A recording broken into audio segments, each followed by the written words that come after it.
How's it going, everybody? In today's video, I'm going to be doing my 2024 NFL Mock Draft 2.0. So the first thing I want to address is I am going to slur a little bit in this video if my mouth looks like I got punched in the face. I did have surgery on my lip. I had a cyst on my lip. It's whatever. I'm fine. So if I slur my words a little bit, that's the reason why. But I'm very excited to do this mock draft. The regular season just ended. Super Bowl, Chiefs win, obviously. Nobody wanted that. America lost last night. But yeah, it's time to get into another mock draft. And I'll say this in pretty much every video. If you guys want access to my 2024 NFL draft board, I'm now up to 255 players. It's on my Patreon. Go support the page. But as we're getting back into this mock draft, we're just going to start off with Chicago. I don't think that there is another move than taking Caleb Williams. I did my film breakdown on Caleb Williams. Go watch that, of course. I really like Caleb Williams as a prospect, and I think that Chicago probably is going to move on from Justin Fields. I think they allowed Fields to look for trade candidates. They're also probably going to trade him. It depends on which team they actually end up moving for. However, I think that Caleb Williams should be the lock for number one. If they decide to trade for it, I think that the Commanders are next in line to trade up to one. They probably have the most amount of ammo outside of maybe the Patriots because they have the number 2 overall pick. If the Chicago trades down, I think they take Drake May anyways because Drake May is my 2nd overall pick. I think they have those guys basically locked as 1 and 2 unless Marvin Harrison Jr. goes to the Chicago Bears. But Drake May is another phenomenal guy. He reminds me a ton of Justin Herbert and Josh Allen. Like, he's a creative dude. Watching his film was really fun. I did have my Drake May prospect breakdown probably on Wednesday, honestly. He's next in line for my prospect breakdown series. Go follow that, obviously. All of these videos have been doing really well, which I am happy about. And then for the Patriots, I'm going to go with the fun one. I'm going to decide that they take Marvin Harrison Jr. instead of the more project that I think Jaden Daniels is. Marvin Harrison Jr., I think, is the best wide receiver prospect we've seen in the last however long. He's the best wide receiver that I've ever done film on, and I love Marvin Harrison Jr. I think he's as good of a wide receiver prospect as you're going to get. And for the Patriots, who have no wide receivers, let's go ahead and pick them there. But the thing about the Patriots is they desperately need quarterback. I think that if they want to go ahead and get a guy like Kirk Cousins in free agency for limited money and then wait until next year maybe, because I don't think they're going to have the sweepstakes to Drake May or Caleb Williams. I think they would really love to pick one of those guys, but are they really sold on Jaden Daniels as a prospect? I'd personally rather go with the more safe guy in Marvin Harrison and have your wide receiver 1 pretty much solidified for the next 5 years. And then for the Arizona Cardinals, I think this is another really easy move. If you don't get Marvin Harrison, Malik Neighbors is probably the best consolation prize you're going to get. Because Malik Neighbors is a dude that's super great after the catch. Dude's just really good. A really good wide receiver at LSU. Had the most regular season FBS yards. I also want to keep these a little shorter. If you guys want my full breakdown on these players, either go watch my prospect breakdown series or go watch my big board updates. I already have one out, obviously. But I'm trying to keep these mock drafts short. We're trying to get some fun scenarios on the teams, talk about the teams, talk about the players that the teams could get instead of, taking 20 minutes out of taking 5 minutes out of your time every single prospect to go like depth in super detail about these prospects. Unless you guys want that, unless you guys would rather have me go more into depth and have the mock drafts a little longer. But for the Chargers, I think this is a 1 of 2 scenario. It's either you go Brock Bowers or you go with Rome Odunze. It really just depends on which player you like more. I think the Chargers it depends because they do have a new GM. They have a new head coach in John Harbaugh. And I would more lean, and Harbaugh actually has game experience against Rome Odunze in the national championship. If he wants to put him on his team, that's a definite. But they already kind of have Quentin Johnson. They drafted in the 1st round. I don't think they'll take another 1st round receiver. They got Mike Williams on a huge contract. They got Keenan Allen on a huge contract. I think maybe a nice little fun pick is going to be Brock Bowers, which, by the way, Brock Bowers I think is the best tight end prospect he's the best tight end prospect I think ever. He's my highest graded tight end prospect I've ever seen. best tight end, basically. I think he's a future All-Pro at the position. The only guys that I think are better than him right now, definitively, are like Travis Kelce, Mark Andrews, and George Kittle. Those are the only guys that I think definitively are better than Brock Bowers at the NFL level right now. And that's such a crazy thing to say. But dude was, yeah, he was just too good at the college level. He was carrying a two-time national championship Georgia team on offense. And then for the New York Giants, I think you got Rome Odunze, who's going to fall in your lap. Which is that's pretty good for them. Rome Odunze is going to be an actual one that they're going to have, depending on what they do with Daniel Jones, which is, I don't think that they're going to take Jaden Daniels. That's just kind of another... No, Jaden Daniels isn't a project, but he's more like on the same level. I think he's a boomer bust potential. I'll do my film breakdown on him soon. But I would rather take Rome Odunze and address the, I guess, second biggest need with wide receiver here. And then for the Tennessee Titans, your offensive line was really bad last year, and Joe Alt is, I think, a really, really good offensive tackle prospect. If you guys don't already know, I really love this draft class. I think this is the best draft class I've ever seen. But Joe Alt, dude's a stalwart offensive tackle. The last 2 years, he was a first-team All-American. Dude's a very technically sound prospect who's got, he's got all the tools in the world. He's 6'8". He's got all the tools in the world to be such a great tackle. And you drafted Peter Skronsky 11th last year, but then you moved him to guard, which is what I thought he fits better as. But now you get a true left tackle here for Will Levis. I would like them to add wide receiver in the second round if they go ahead and take Joe Alt with this pick. For the Falcons, I'm going to take Jaden Daniels. This makes the most sense. I think that the Falcons should be in the win now mode. I know that they got Morris, the Rams defensive coordinator, as their head coach. I think that continues to make the defense, which got a lot better last year, even better. But with this pick, they need a quarterback. I don't think free agency is really the move for them. They've got Bijan, they've got Drake London, they've got Kyle Pitts. Jaden Daniels is a really good addition for them to have there. And if you're the Falcons, I would love for you to add another LSU guy. Like, go ahead and get Byron. Go ahead and get Brian Thomas Jr. in the second round, or go ahead and trade up for him. You want to combine that, get an actual wide receiver too outside of Drake London. You got two deep threats and two jump ball guys. And then for the Chicago Bears, I think if you don't have Rome Odunze here, you'll look for the second best option. And it depends on whether they really like Braxton Jones at left tackle, because they did draft Darnell Wright at right tackle. He played pretty well. So I would debate on who they kind of pick, but I would go ahead and get a really solid left tackle. I'm going to go get Olu Pisano. Drafted Caleb Williams. What's the first thing you're going to do is protect him. Olu Pisano was a consensus All-American in 2023. I do have some concerns about bull rushes and power rushes against him.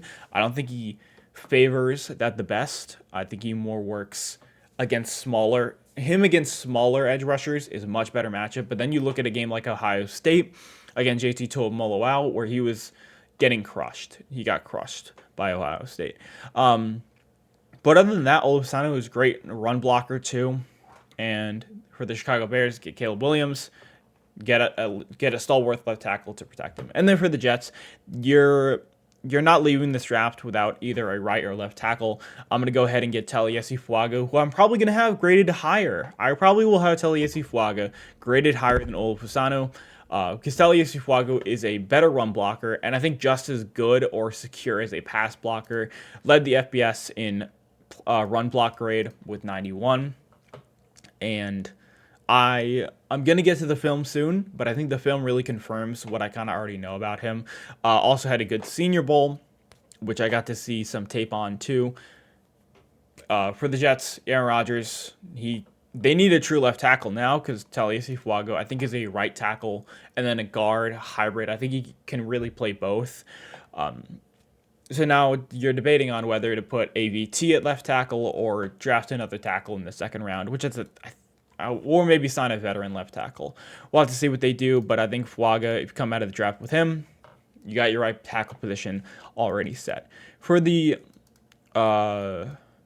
For the Vikings, this is an interesting one because I think when I was doing a little prep mock draft before this, I didn't want to force quarterbacks, and that kind of made Bo Nix and Michael Penix Jr. fall out of the first round, which I don't think is going to happen. But also in the back half of the first round, a lot of these teams do not need quarterbacks. So it's kind of interesting whether I'm going to force quarterbacks. For the Vikings, I don't think I'm going to have to. Kirk Cousins is probably his best odds are to return. I mean, the receivers played really well with him. And I would rather them go with a guy like Byron Murphy Jr. By the way, Byron Murphy Jr., he's probably, I mean, he might be my favorite. I might like him more than pretty much anybody else. I will definitely have Byron Murphy within my top 10 in my top 50.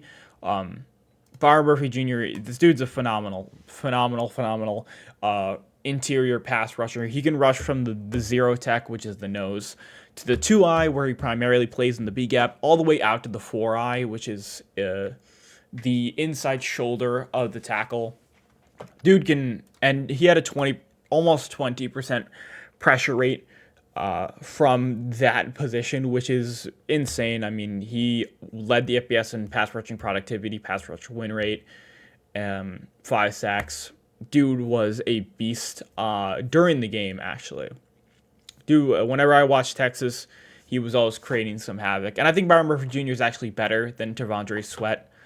Just as good as a run blocker as well. Byron Murphy Jr., one of my favorite guys. One of my favorite guys in the class. And then for the Broncos, I think this is definitively quarterback. I don't see this not being one. Because they're gonna ship Russ out. They're gonna ship Russ out. Like his time in Denver is done, and they're gonna reset the quarterback market. And who do I think the Broncos are gonna go with? It's not who I think is better. I think Michael Penix Jr. is a better player, but the Broncos I think are much more suited to draft a guy like Bo Nix. I don't know. I would probably predict Bo Nix way more than I would Michael Penix Jr. to the Denver Broncos. Sean Payton, kind of Sean Payton style of quarterback. I don't know what to say. Guy who thrives in the pocket. And their second biggest need is really wide receiver. They need to take that in the second round. Because I don't know what's going to go on with Jerry Jeudy. He also should be a trade candidate. And then for the Las Vegas Raiders, a report came out that they're going to stick with Aiden O'Connell, and I'm going to take their word on that.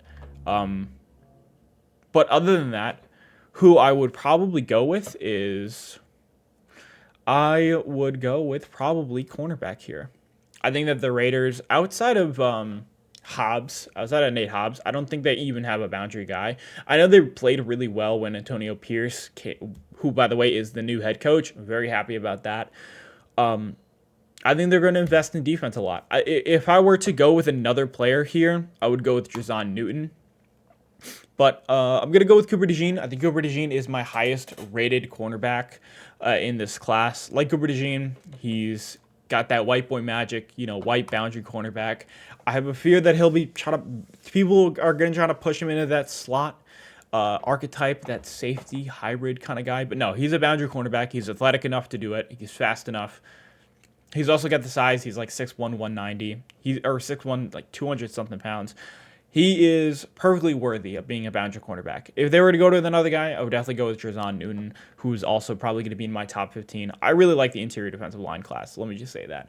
And then moving on to the Saints, I'm going to go with a bit of an interesting pick. I'm going to go with J.C. Latham. The Saints really need a right tackle. They lost Ryan Ramczyk, who has a apparent degenerative, I think, shoulder or knee issue. I forgot which one. But then Trevor Penning has been doing terrible. They drafted him in the first round 2 years ago. And J.C. Latham is a guy who is solid. He's just an overall solid guy. He's got good athleticism as well. Been at Bama 3 years. Done well. Good run blocker. Solid pass blocker. And then for the Saints, that's kind of what you're going to get there. If I were to go with another guy, it would obviously be Jazon Newton. And then for the Colts, this is another defensive back pick. I'm going to go with Tyrion Arnold is going to be a humongous draft riser. Guys like Daniel Jeremiah have him 6th overall in his top 50. Plays in the slot a little bit, but also plays boundary, 5 interceptions. He was that big riser at Alabama. You always find one of those guys in the draft. But I think he's going to go early. He thrives in he really thrives in a man role. Or not in a man role, in his own role. My fault. But he's also a very solid run defender. 50 passer rating allowed. I do have a little bit of concerns about Terrion Arnold. I don't think he can really catch up to guys, especially on deep balls. I think maybe you will have a little trouble with that. But the game is really transitioning to like a down to down basis type of game where it's just keep on grit and grinding. It's not like back in 2020 or 2019, 2020 where it was big plays, explosive plays. Those were the things that like every play, every drive, you're trying to get an explosive play. Now it's more like grit and grind. And I think Terrion Arnold thrives more in that because he's going to stick closer to the receiver. And he's also going to play zone, which is more of what NFL teams are playing nowadays. Moving on to the Seahawks, who have a new head coach now with Mike Macdonald. That makes me think of immediately we're going to be drafting defense pretty much no matter what. And with that pick, I'm going to go with my favorite edge rusher in Laiatu Latu. A lot of people have Dallas Turner. I'm not super high on Dallas Turner. I think he's really a borderline first-round guy. Jared Verse, I'm also like half and half on. Because I think he's technically sound. And he also has some good explosiveness and has some good pass rush moves. Also 20% pass rush win rate, but he really didn't start getting on at all until the latter half of the season. Dallas Turner, my big issue is that he can't stop the run. 4.2 run stop rate. He's never been above that. He reminds me a lot of Brian Burns, but he's got good sack numbers, registered with 10. And he is a good pass rusher. He's got some good explosiveness and bend, but his power move rush is also not super effective. I did watch some film on him. I'll have my video with him will come out in a while. But for Laiatu Latu, I think out of the whole entire package of the edge rusher class, which I do like, I think he is the best, the best 3-down guy. He bulked up after last year, which was, I think, his main deficit in 2022 was his run defending ability. Bulked up by 10 pounds, and now his run stop rate is the highest out of the top 3. His pass rush win rate is also the highest. However, the competition he faced wasn't as great, obviously, in the Pac-12. But he had 15 sacks. I think he was top 5 in pressures. And yeah, no, I think Laiatu Latu is probably the best out of the 3. I think he's the most sound and the most 3-down edge rusher potential. The guy who's, I think, the best pass rusher here is Dallas Turner out of the big 3. And the guy who's the most technically sound is Jared Verse, the guy who I think is minimum a 3-down guy and is going to be the most consistent year to year. And then moving on to the Jaguars, this is where I think I'm going to go with Drazon Newton here. I think Fodakasi, who they signed 2 years ago, I think he's going to be gone. They don't have a ton of interior defensive line help. The next thing I would go with is probably cornerback here, but I like generally Drazon Newton. Even though I might have Tavondre Sweat above him. Drazon Newton has been just so good the last 2 years at Illinois. Their defense has been real well. 15.4% pass rush win rate. He had 8 sacks this year. I think 7 according to ESPN. Drazon Newton, really good interior offensive lineman. I've been high on him since last year. For the Jaguars, they really need, in the offseason, they probably need some wide receiver help. They're going to lose Calvin Ridley, and they need some cornerback help as well because the secondary really went downhill. And the linebacker group, I'm not super high on the Jaguars next year, but as long as you're getting Trevor Lawrence help, I guess. But this helps the defense because they did fire the defensive coordinator. I don't even know who is their current one now. And then for the Bengals, I think I'm going to do a fun pick here with Amarius Mims. The thing about Amarius Mims that I am questioned on is his snap count. In 2021, he obviously didn't start. In 2022, he did play the majority of games. But in 14 games, he played 583 snaps. He was pulled a lot in the fourth quarter, obviously, because you're not going to get those guys hurt.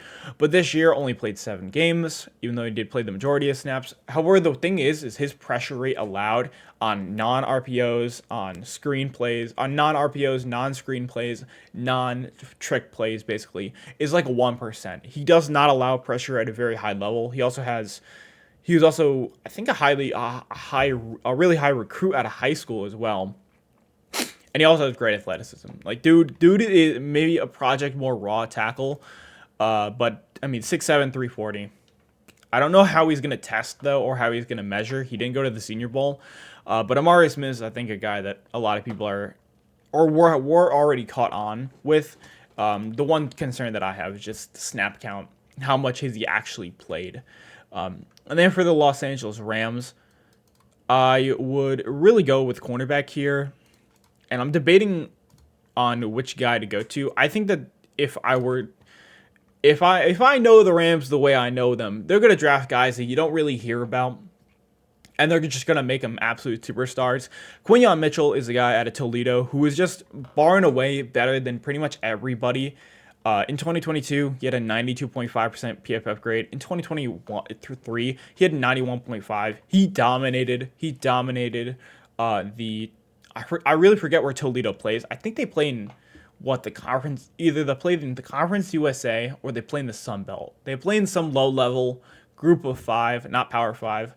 But he's dominant. He was dominant at that level. In 2022, 30.4 passer rating allowed, which is crazy with 5 interceptions. This year, 51.1. He just really wasn't thrown at this year.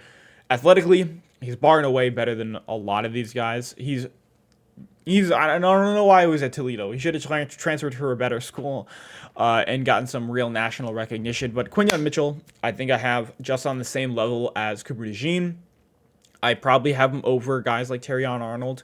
I like Quinyon Mitchell a lot. And he's a bit more of a project because he comes from Toledo, but dude's kind of a beast. And if the Rams are the team that I kind of know, they're going to pick the guys you don't really expect. And then for the Steelers, I want to pick a man guy. I really do want to pick a man guy. And I think I'm going to go with Nate Wiggins. I think I'm going to go with the bump and run guy. They drafted Joey Porter last year. He played really well. Go ahead and get Nate Wiggins, who played real well this year in 10 games. Played 44.4 passer rating allowed. Also, 78.5 man coverage grade, but his completion percentage, 43.9. And he played real well at Clemson both years that I saw him since last year. The next best would be linebacker for them, like a true Mike linebacker, but they can easily get that in the second round. Linebackers are really falling nowadays. And then for the it depends. I got two picks for the Dolphins. I always struggled picking for them. I think they could either go with, it depends on what's going to happen with Connor Williams. In this offseason, he obviously will be center. I would love them to go with Jackson Powers Johnson, but this is not really the class where I'm taking interior offensive line on the top 20. So I'm going to go with the next best guy, which I think is going to be Tyler Guyton. Guyton was a humongous Senior Bowl riser for me. I do think he's a bit raw of a prospect. PFF hated him last year, gave him a 63.7 grade. Even though he didn't allow that many pressures, they were like, this dude is not a good zone gap schemer. And they basically said he's not a good blocker. He is raw as a prospect, but Senior Bowl really made me high on him. I think he's got a ton of potential too. His size, also 6'7", humongous wingspan. Do like Tyler Guyton a ton. And then for the Eagles, they desperately need cornerback. If they run out James Bradbury again, I swear to God, their secondary is going to be toast next year. This is kind of this was my main thinking last year, where it's the Eagles, like, they need cornerback, man. I was like, the whole last year, I was like, go ahead and get Cargo, or go ahead and get Devin Witherspoon, and you'll be great. But all the Eagles fans in the comments were like, no, Avonte Maddox, bro. He's going to be a slot guy. They went and got Ricks, and they went and got Keely Ringo, but those guys are super inconsistent. James Bradbury played horrible I mean, I don't know how many more years Big Play Slay's got. They also really, really, really need linebacker too. Oh, the Eagles are a team that I'm super not high on, but if I were to get a guy here, give me Kool-Aid McKinstry, all name team, all name GOAT. But no, played great last year. Played very well in zone coverage. He's got good footwork. Under 50% completion percentage allowed. Cooper DeJean's a good guy. Also, the name is super sick. For the Houston Texans, I could go with a few different routes here. I am going to go with I would say let's go with the fun route. You drafted Will Anderson last year. Let's draft the next best edge rusher in this class, which is going to be, or not the next best edge rusher, the next, Will Anderson's Robin to his Batman. Will Anderson won Defensive Player of the Year. Let's go ahead and get Dallas Turner. He's going to be our, situational pass rusher. I think you can keep him on for 3 downs, but he's not the best run defender. I think that's my biggest takeaway from him. But as a pass rusher, I think he has even more potential than Jared Verse. Dude's got real quick first step off of the line of scrimmage. And he's got a good pass rush plan, can win from the inside, can win from the outside shoulder. And then for the Houston Texans, keep on bolstering that defense. D'Amico Ryan, I think the Houston Texans are a big contender next year. And also do anything you can to help CJ Stroud. Maybe even if you want to draft a guy like Brian Thomas Jr., who I like a lot. Moving on to the Cowboys. This is probably where I'm going to take... I think this is a one of two picks. I think they either go with Jackson Powers Johnson or they're going to go with Jared Verse. And I think that's what I'm going to go with him. Because they hired Mike Zimmer as their new defensive coordinator. Dan Quinn went to the Commanders. Going to go with Jared Verse here because I think Micah Parsons isn't going to be playing a true edge role anymore. That was what they did last year. And now this year, Mike Zimmer is going to come in. Micah Parsons is going to be running, or is going to be doing some A-gap mid-blitzes a ton. So now what do? They got DeMarcus Lawrence. Cool. But now we're going to have another true edge rusher in Jared Verse. And now you can use Micah Parsons as your Swiss Army knife. Either blitz him heavy from the outside. You're basically creating a matchup nightmare for offenses. And now you got Jared Verse, who's going to be a 3-down guy. And also Jared Verse, super technically sound. Dude's a real good player. 21% pass rush win rate. Run defense, kind of iffy, but I think he'll be fine. Like, he's not undersized. He's 260 pounds. It's just because they double teamed him on run blocks. They just double teamed him. That's not his fault. And then moving for the Green Bay Packers, I think they're real solid. But I'm gonna go with a little fun pick here. I really do think they also need tackle, because they are gonna lose. I mean, it's not even like it mattered. They didn't have David Bakhtiari last year, so it really didn't matter. I think tackle is another good selection here, but I'm going to go with the fun one. Let's go with T'Vondre Sweat, because T'Vondre Sweat, he's a run defending monster. His 12.8% run stop rate is crazy. He's the number 1 graded run defender. He won the Outland Trophy, which is the best the best offensive line / interior defensive line award. T'Vondre Sweat, man, he is a run defending monster. And he also can pass rush. 15.3% pass rush win rate. But can you guys see the weight? 262 pounds. Dude was also, he dominated any rep that he did at the Senior Bowl. T'Vondre Sweat, I think, should probably go within the top 25. He could even go higher. I probably might have him graded higher than Jason Newton. But T'Vondre Sweat, obviously, people are going to put him in that run-stopping role. He's 360 pounds. He can't play every 3 downs, blah, blah, blah. Dude's going to be a beast. And then for the Tampa Bay Buccaneers, this is a bit of an interesting one because they have a lot of they have a lot of all-around kind of just little things that they need. They need a backup running back. They probably are going to need a wide receiver 1 if Mike Evans leaves, which I hope he doesn't. I think that the Buccaneers should literally give him the house. They also need to re-sign Baker Mayfield. Hopefully he'll take a hometown deal. They also need a cornerback 3. They need a safety 2. They need a linebacker 2. They need a few things, but what I think is the main thing is that Ryan Jensen, I'm pretty sure, he retired on Twitter. His retirement announcement was on Twitter. let's go ahead and get Jackson Powers Johnson, who I love, man. He allowed only three pressures in pass pro at Oregon. He also was a huge Senior Bowl winner from me, 90.6 pass block grade. He was really good. Only three pressures allowed according to PFF. Dude was a beast. And then I think he is probably. I don't think I'm going to have a first round grade on him, but I think there is a chance definitely that he can go in the first round. I think centers should have a much higher importance. I mean, look at how Jason Kelce, Creed Humphreys, Tyler Linderbaum, look at how like those guys are making offensive line so much better and so much more cohesive. And then for the Arizona Cardinals, what did I do with their first pick? I mean, I got Malik Neighbors, so your wide receiver position is pretty much all set. And now I'm more looking at defensive line. I'm probably actually looking at cornerback, rather. I don't love a team trotting out Marco Wilson as their cornerback one. And I like Kamari Lassiter a lot. I mean, 48.7 passer rating allowed. He's gotten better all 3 years. I forgot what role he played in 2021. But in 2022, moved to full-time boundary. 2023, played a bit everywhere, but he played majority boundary, obviously. 38.5 completion percentage allowed, which is, that's bonkers. But the thing about him is, I don't think he's going to be a super productive cornerback with, pass deflections, interceptions.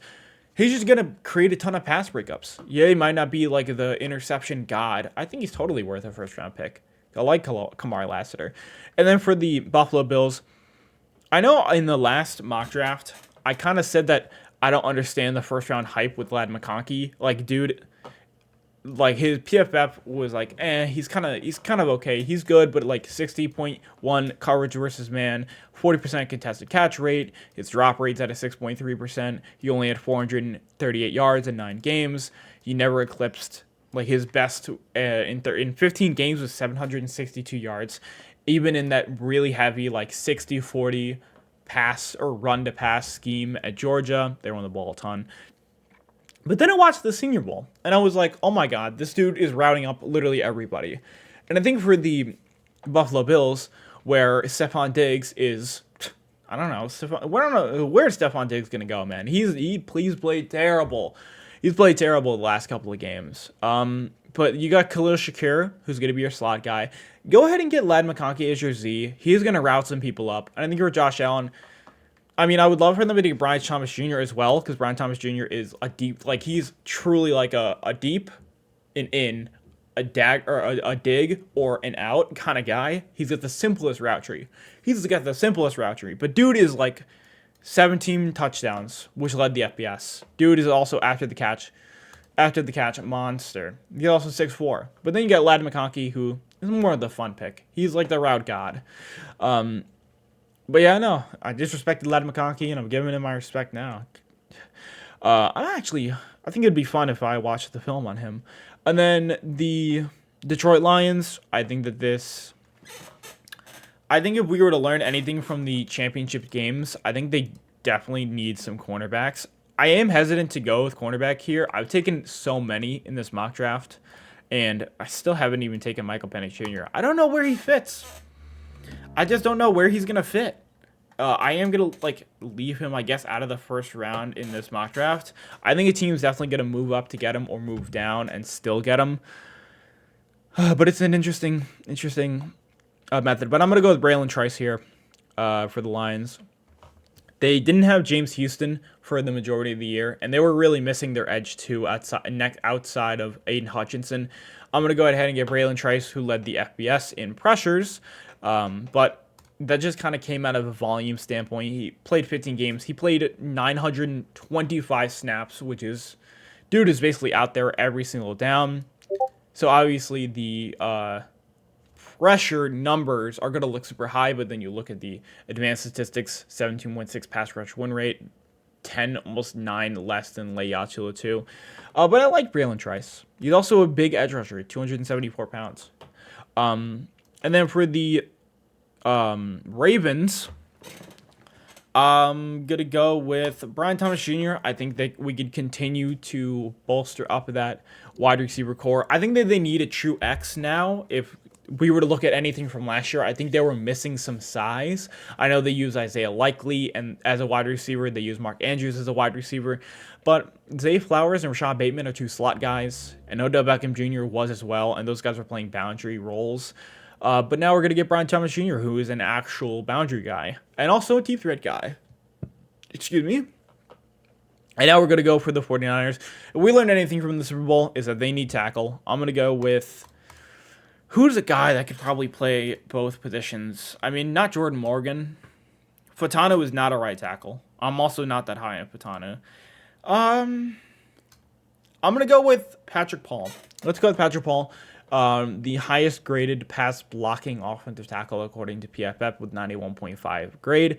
They need a right tackle. I know that Patrick Paul, he did play left tackle all of the time and Houston, but the 49ers really need a right tackle. And then moving on to the Chiefs. Congrats to you guys. Whatever, you made the championship. Gonna go with Adonai Mitchell. Then that's not really a fair pick either.